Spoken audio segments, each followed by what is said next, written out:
ಬೀದರ್ನ ನೌಬಾದ ಬಳಿ ವಿಜ್ಞಾನ ಮೇಳ ನಡೀತಾ ಇದ್ದು ಪುಟಾಣಿ ಮಕ್ಕಳ ಕಲ್ಪನೆಯಲ್ಲಿ ರೆಡಿಯಾದಂತಹ ಕಲೆಗಳನ್ನು ಕಂಡು ಪೋಷಕರು ಎಂಜಾಯ್ ಮಾಡಿದ್ದಾರೆ. ಮಕ್ಕಳಲ್ಲಿ ವೈಜ್ಞಾನಿಕ ಜ್ಞಾನ ಹೆಚ್ಚಿಸುವ ದೃಷ್ಟಿಯಿಂದ ಈ ಮೇಳವನ್ನು ಆಯೋಜನೆ ಮಾಡಲಾಗಿದೆ. ಮುದ್ದಾದ ಮಕ್ಕಳು ಈಗಾಗಲೇ ವಿಜ್ಞಾನ ಮೇಳದಲ್ಲಿ ತಮ್ಮ ಕೈಯಿಂದ ತಯಾರಿಸಿದ ಸಾಕಷ್ಟು ಪ್ರಾಜೆಕ್ಟ್ಗಳು ನೋಡಿ ಪೋಷಕರು ಖುಷಿ ಪಡ್ತಾ ಇದ್ದಾರೆ. ನೋಡ್ಬೋದು ನೀವು ಸಾಕಷ್ಟು ಜನ ಪೋಷಕರಿದ್ದಾರೆ.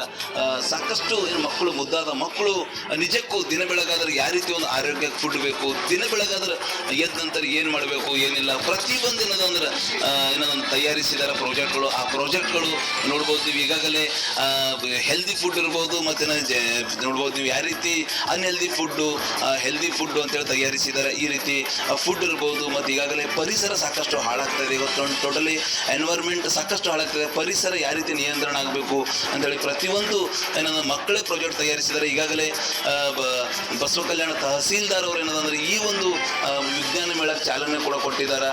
ಬೀದರ್ ನಗರದ ನೌಬಾದ್ ಹತ್ರ ಇದ್ದಂಥ ಸ್ಕೈಲೈನ್ ಸ್ಕೂಲ್ ಪೂರ್ವ ಪ್ರಾಥಮಿಕ ಶಾಲೆಯ ಮಕ್ಕಳ ಸಾಧನೆಗೆ ನಿಜಕ್ಕೂ ಪೋಷಕರು ಫುಲ್ ಖುಷಿಯಾಗಿದ್ದಾರೆ ಅಂತ ಹೇಳ್ಬೋದು. ಕ್ಯಾಮ್ರಾ ಪರ್ಸನ್ ಭರತ್ ಜೊತೆ ನಾನು ಮಲ್ಲಿಕಾರ್ಜುನ್ ಮಕ್ಕಳ ರಿಪಬ್ಲಿಕ್ ಕನ್ನಡ ಬೀದರ್.